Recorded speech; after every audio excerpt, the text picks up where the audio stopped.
Madam, I stand to oppose the demand for grants of year 2021-22 for the Ministry of Education.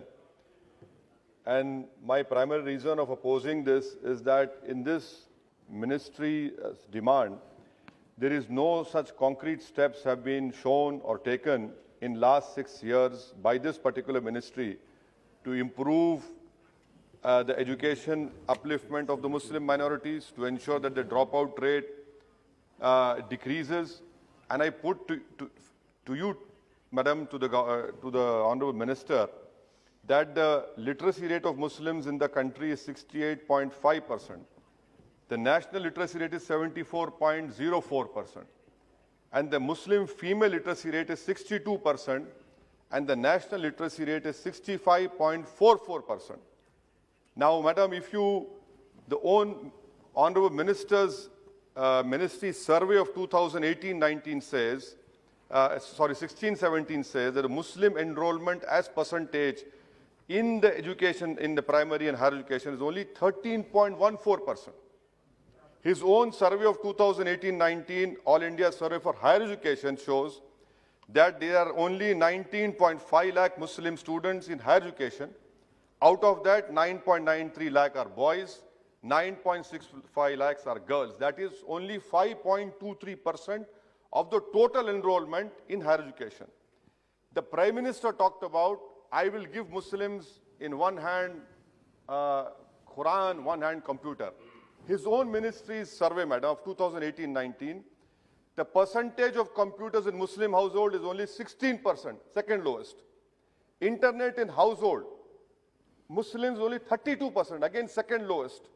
Now when it comes to computer operations, again second lowest, 38%, his own ministry survey. Thirdly, Madam, may I also point out through you to the government that his own, the Kundu Committee report has been given to the government.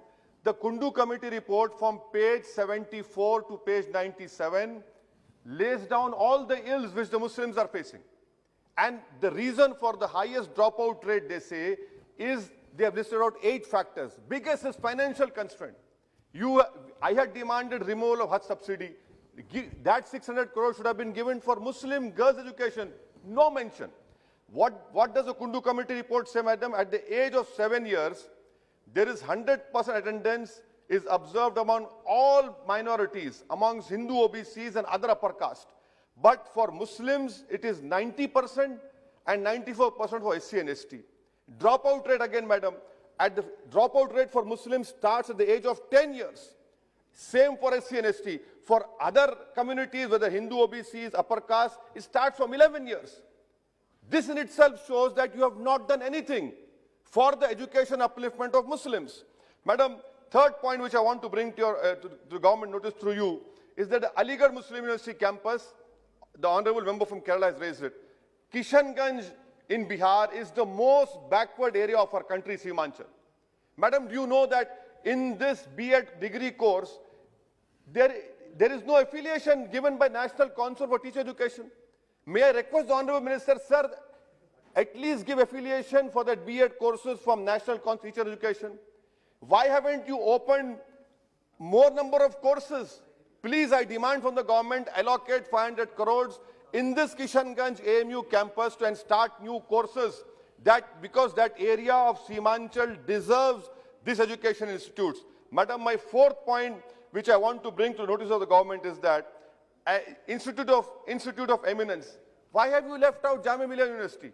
The top 10 university of our country doesn't find a mention in the Institute of Eminence. I don't know why such biasness is being shown in not including Jamia Millia University.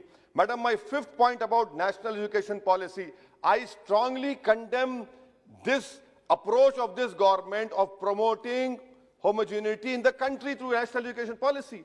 The beauty of our country is heterogeneous.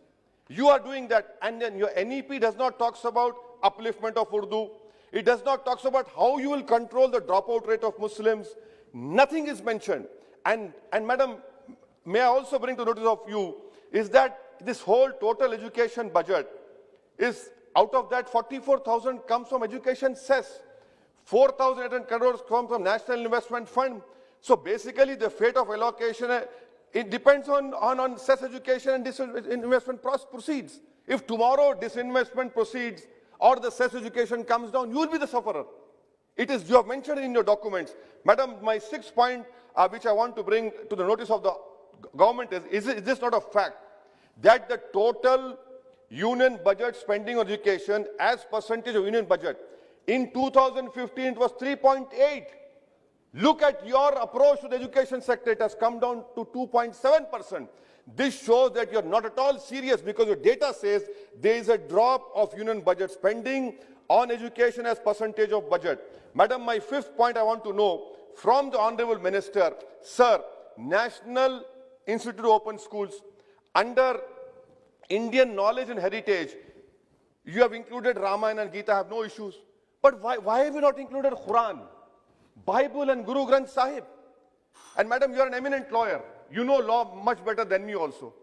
Article 28, madam, by including teaching of Ramayana and Gita in National Institute of Open School, isn't it violation of Article 28? A complete violation of Article 28. And what has stopped you from including Quran and Bible and Guru Granth Sahib? That is why I say that you do not believe in the diversity of this country. For everything, you want to bring in your Hindu ideology in education. That is why, madam, I stand to oppose. My demand is make scholarship for minorities demand-driven. Make it demand-driven. Every year, madam, 1 crore Muslim boys and girls are being denied scholarship. Why? Because you have fixed a number. You proudly claim this number has been given, but 1 crore are denied. This is the fate of the Muslim education in primary education, higher education. I hope that the government would wake up from this slumber and do something constructive for the education upliftment of Muslim minorities. Thank you, madam.